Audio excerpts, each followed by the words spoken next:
Sometimes the most dangerous lies are the ones that sound like love. I wasn't looking for love. That's the first thing people get wrong when they hear my story. I wasn't a desperate woman nor someone lost in the world. I had an organized routine, a stable job, and a life that to anyone outside seemed peaceful. I had lived alone for years in a small but cozy apartment. Hot coffee in the morning, silence at night, plants on the windowsill. I functioned well. But there was a kind of silence no one could see. It wasn't blatant loneliness. It was a delicate absence. A lack that didn't scream, it just remained. I had loved before. I had been disappointed. I had learned not to expect too much. That's why, when he appeared, I didn't notice the danger, because it didn't seem dangerous. It was a simple video. He looked directly at the camera, as if he knew exactly who was on the other side. His tone was calm, almost intimate. A discreet smile, nothing exaggerated. "Good morning, my love," he said. "I hope you're doing well today." My first thought was mundane. He talks like this to everyone. But still I stopped scrolling. I watched until the end. The next day, another video appeared, then another, always at the same time, always with that calm manner, as if he were talking to me privately, even though he knew he wasn't. He talked about routine, faith, values. He talked about waking up early, drinking coffee while looking at the sky, wanting a simple life with someone who knew how to love truly. There was no rush. There were no exaggerated promises. That's what made it all so convincing. I started commenting. Nothing much. A good morning, an emoji, a short phrase. He responded to comments with hearts, kind words, with that way of someone who pays attention. It seemed harmless. Until one day the first private message arrived. "I saw your comment. Thank you for the kindness. It was polite, respectful, no forced intimacy. We talked little at first, spaced out messages, simple conversations. He asked about my day. I asked about his. He remembered details. I felt seen. And that changes everything. It wasn't fast. It wasn't immediately intense. It was built with care, with patience, with words that didn't seem rehearsed. When I realized it, I was waiting for the messages. When I realized it, I was smiling alone reading something mundane. When I realized it, I was involved. He talked about the future without pressuring. He talked about wanting a real woman, someone mature, someone who wasn't afraid of commitment.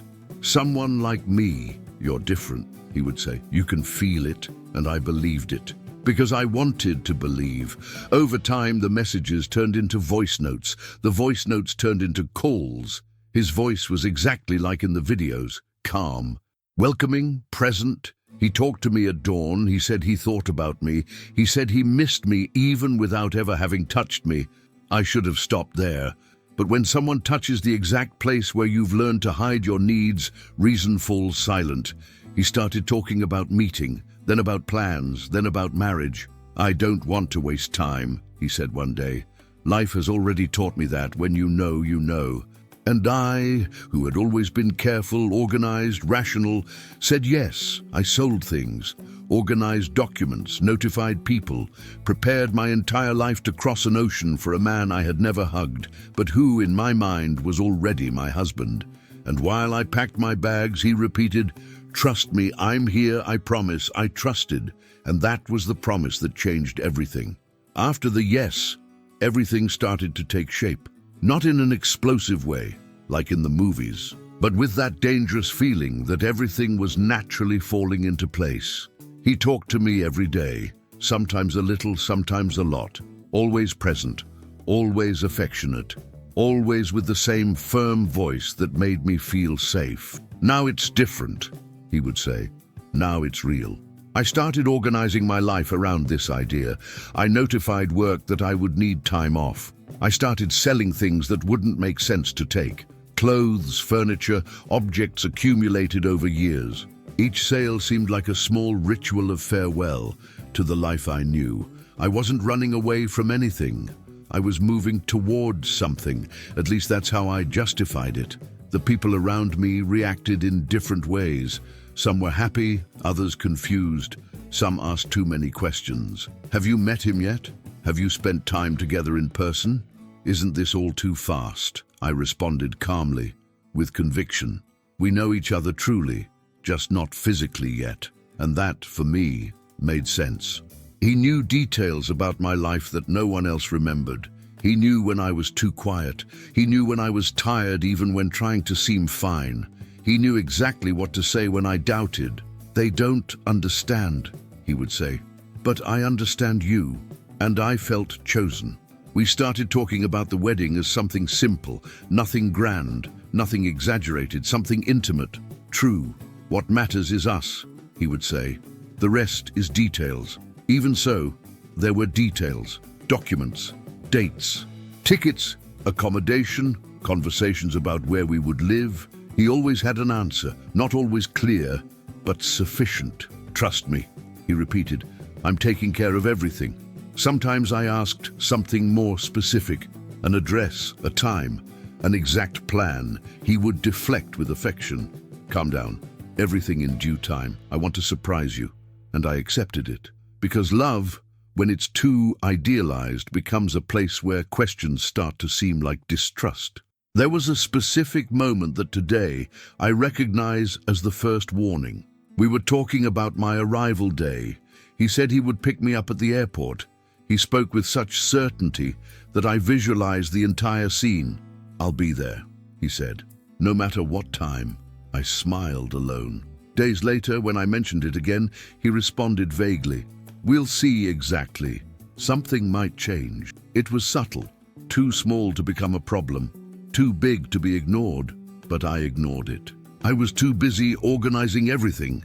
Money started entering the conversation indirectly, never as an explicit request, always as circumstance. I had an unexpected expense. The bank blocked something here. I'm resolving some details. I offered help before he even asked. If I can make it easier. I don't want to bother you, he would say. But you know, we're building something together. And that phrase had enormous weight. Building something together. I convinced myself it wasn't help, it was investment, it was partnership, it was commitment. Each transfer came accompanied by an affectionate message, a voice note saying I was incredible, a promise of the future. When you're here, all of this will be worth it. I believed it. In my mind, bad people don't build stories with such patience. Scammers don't talk for hours. Lies don't last that long. I was wrong, but I didn't know it yet. The closer the travel date got, the more I felt a strange mixture of excitement and anxiety. Not fear, not exactly. It was something like too much accumulated expectation. I dreamed about the meeting, about the first hug, about the moment when everything would finally make sense, and when any doubt arose, he was there to dissolve it. Do you trust me? He would ask. I trust, I would answer. Then that's what matters. In the last week before the trip, I realized I was mentally saying goodbye to my old life. I walked through the usual places as someone closing chapters. I felt brave. The bags were ready, the documents organized, the heart full of hope. The night before the trip, he sent me a long voice note. He said he was nervous. He said he loved me. He said he could barely wait to see me. Tomorrow, our real life begins. I slept with my phone in my hand. And I woke up believing I was going to meet the love of my life, not knowing that, in fact, I was going to meet silence. The trip was long, not just in hours, but in thoughts.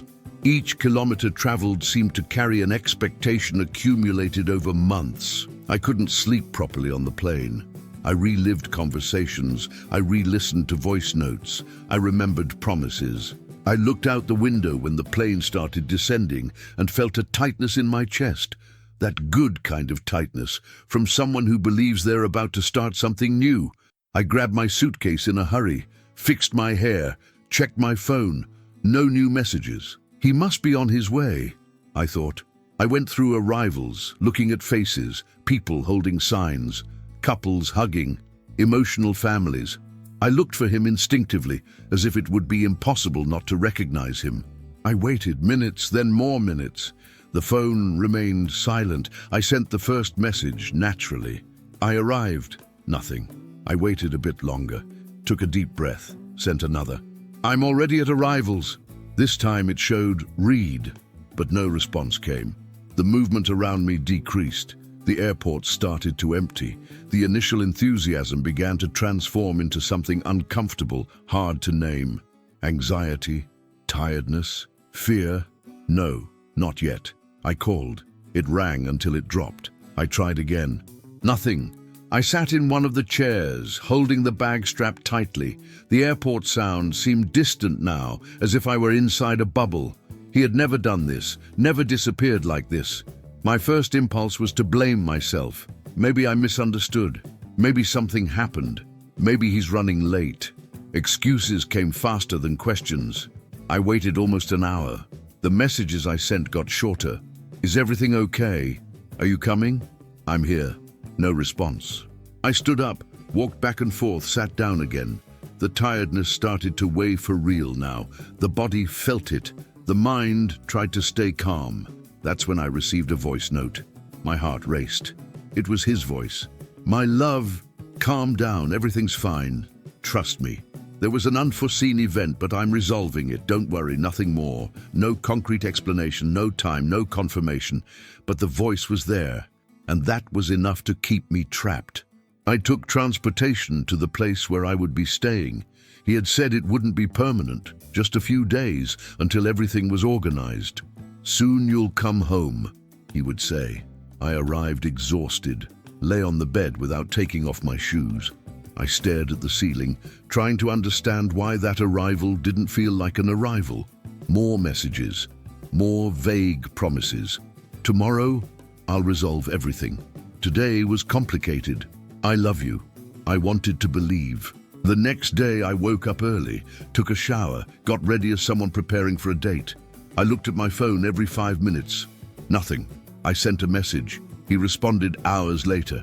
Today won't work, but tomorrow for sure. The tomorrow started to repeat. Each day a different justification, an unexpected commitment, a problem that came out of nowhere. Always something out of his control.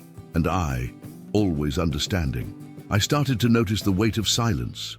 The kind of silence that isn't absence of words, but absence of presence. I was in a different country, far from my routine, far from my things, far from the life I had dismantled, and the man who had been the center of everything didn't appear. When I asked directly, he got hurt. Why are you doubting me? After everything I've done, I would never lie to you. I apologized.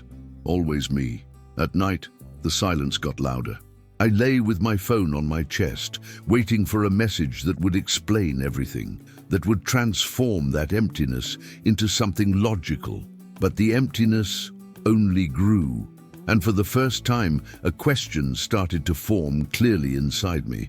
What if I crossed an ocean for someone who never intended to meet me?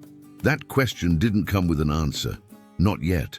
The days started to blend together. At first, I still woke up with hope. I showered early, chose a nice outfit, put on light perfume, as if at any moment he could finally appear. But the day would pass, and he wouldn't come. The messages kept arriving, almost always at odd hours. At dawn, mainly, when I was already too exhausted to question. Today was impossible, he would say.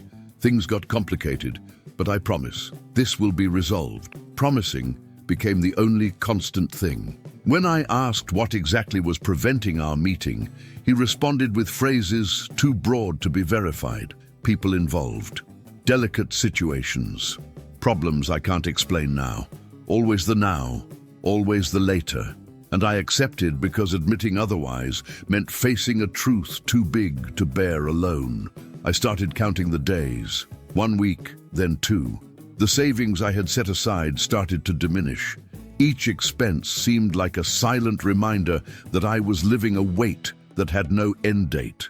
Even so, I still defended him, including from myself. When doubt appeared, I remembered everything he knew about me. The long voice notes, the deep conversations, the promises made so calmly. It can't be a lie, I repeated. People who lie contradict themselves too quickly. People who deceive don't sustain stories for so long. That's what I told myself, until the small details started not to fit. One day he said he was in a specific place. Hours later he mentioned something that would only make sense if he were in a completely different one. When I questioned it, he laughed. "You're paying too much attention," he said. "That's not healthy." That hurt, because suddenly attention became distrust, care became demands, pain became exaggeration, and I started to measure each word before speaking, each question before sending, each feeling before admitting. I was adapting to his silence, and that scared me. I started observing other things too. The pattern of responses, the times, the pauses too long followed by intense declarations. It was as if he disappeared and came back only to pull me inside again. One day, a woman wrote to me. She didn't introduce herself, didn't explain much, just asked, "Do you know other people who talk to him?" My heart raced. I responded cautiously, asked what she meant. She took a while to respond. When she did, it was short. "Be careful," nothing more. I showed the message to him. He was offended. "They're trying to separate us," he said. "This happens when people envy what's true." And once again, I chose to believe, because believing hurt less than accepting. I could have been deceived. But reality has its own way of infiltrating. Other messages started arriving. Indirect comments, strange questions, stories too similar to mine, women who said they had received similar promises, almost identical words, declarations I recognized. The first reaction was denial. "It's not the same thing. He's different with me.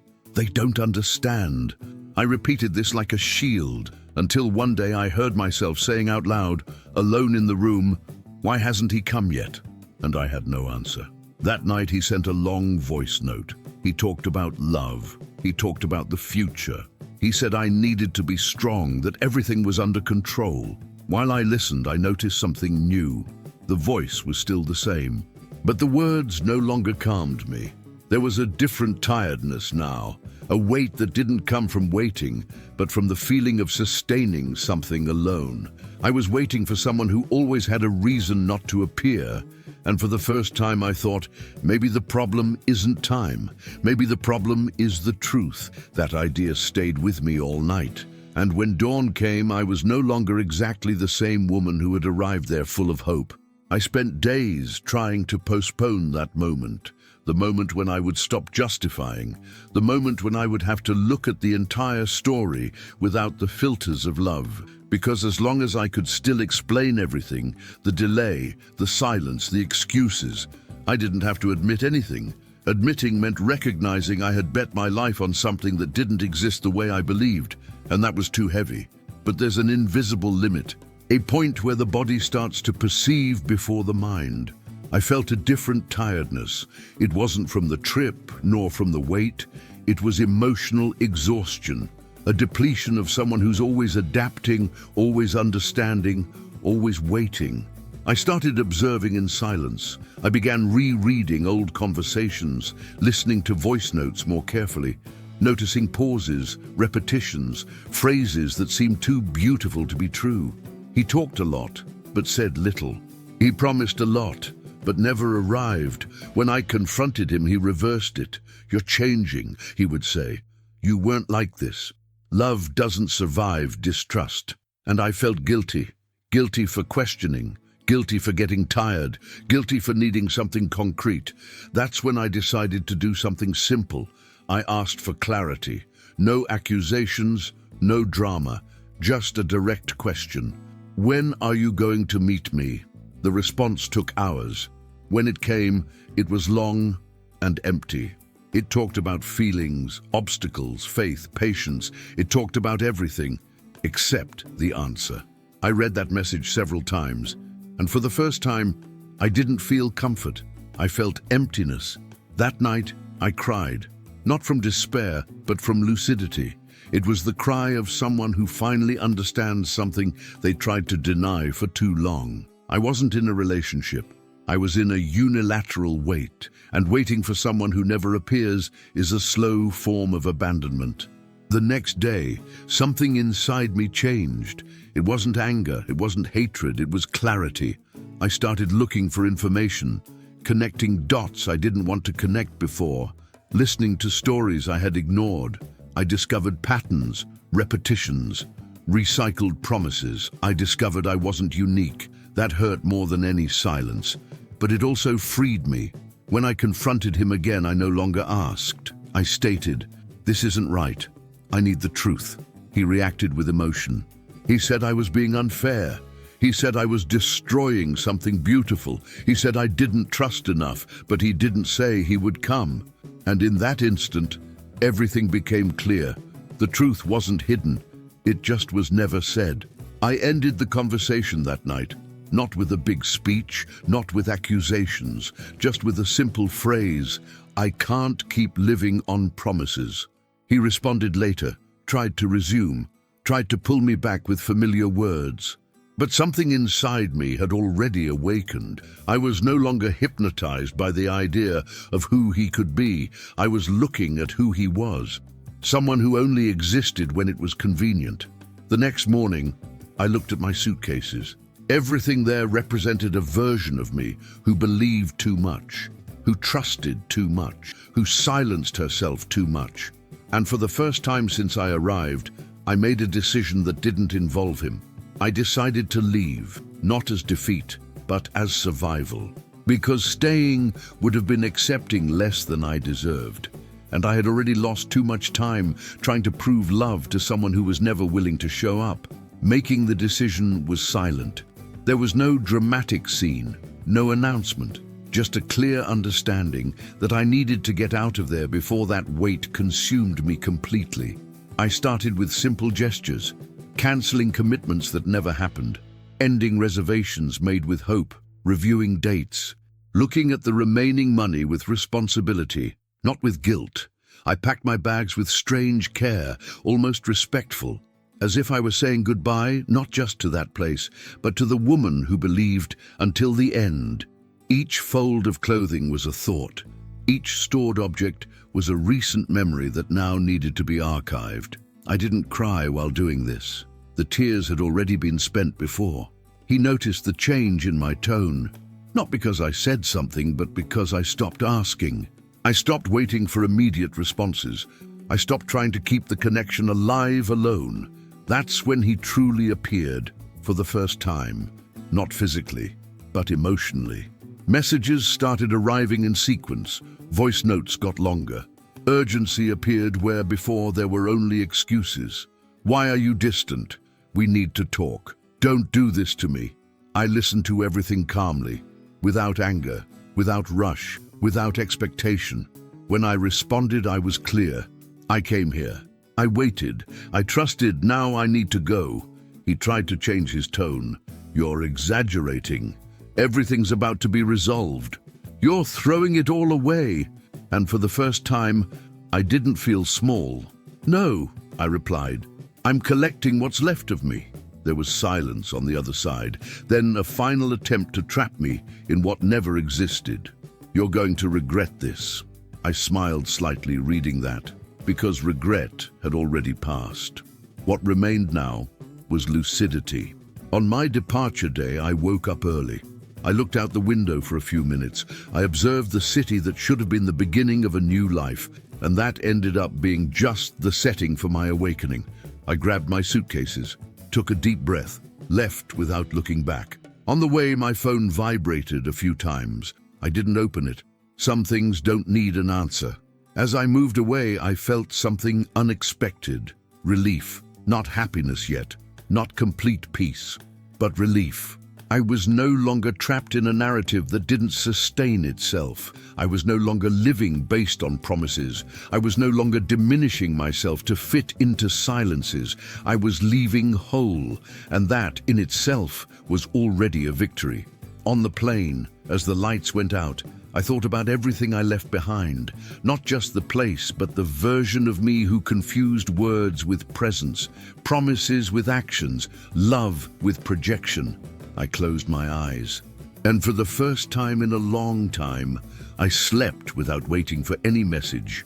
Returning wasn't simple, not because I had lost everything, but because I came back different, and the world around me remained exactly the same. as if nothing had happened. The streets I knew were still there, the cafes, the people, the same schedules, the same routine I had dismantled with such conviction now welcomed me back without questions. And yet, everything felt strange. At first, I moved on autopilot. I unpacked slowly, put objects back in places as someone trying to reconstruct internal logic. Each thing out of place was a silent reminder of what I had lived. I avoided talking about it, not out of shame, but out of exhaustion. The few people who knew about the story reacted in predictable ways. Some showed relief that I had returned. Others tried to be too kind. There were also those who wanted to understand the details, as if my pain were an interesting puzzle. How didn't you notice before? Didn't it seem strange?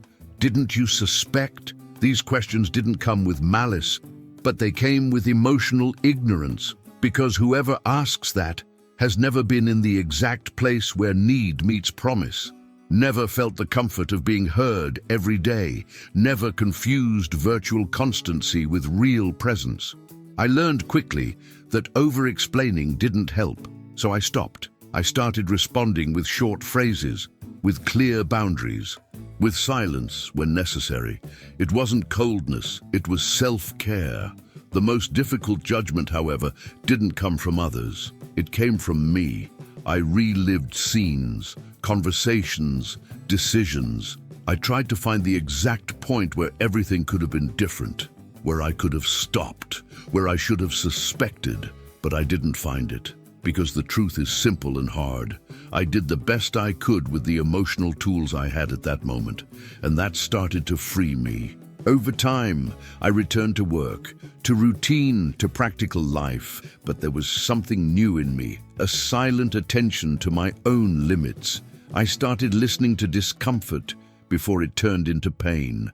I started distrusting stories too beautiful that didn't come with actions. I started respecting my intuitions, even when they were subtle. It wasn't a quick reconstruction, nor cinematic. It was slow, real, daily. There were days when I felt strong, others when the memory came back like a weight. But unlike before, I didn't try to push these feelings away. I let them pass. One afternoon, while walking alone, I noticed something important. I no longer felt deceived. I felt experienced. The story that before seemed like a mistake began to transform into learning, not in the cliché sense of the word, but in the profound sense of someone who went through something difficult and came out with more awareness. I hadn't lost my dignity. I had recovered it. And gradually, I started to understand that that episode didn't define who I was. It only revealed how capable I was of loving, trusting, and especially leaving when necessary. That changed everything. It took a while until I could talk about this story without feeling a tightness in my chest, not because it still hurt, but because certain experiences change us in a silent way. They don't leave visible marks, but they reorganize everything inside. I returned to my life, to my home, to my habits, to my ordinary days, but nothing went back exactly to the place it was before, and that wasn't bad. There was a time when I thought I had been naive, weak, that I had believed too much, trusted too much, loved too much. Today, I see it differently. I didn't make a mistake by loving. I made a mistake by staying when there was no longer presence. And that difference changes everything.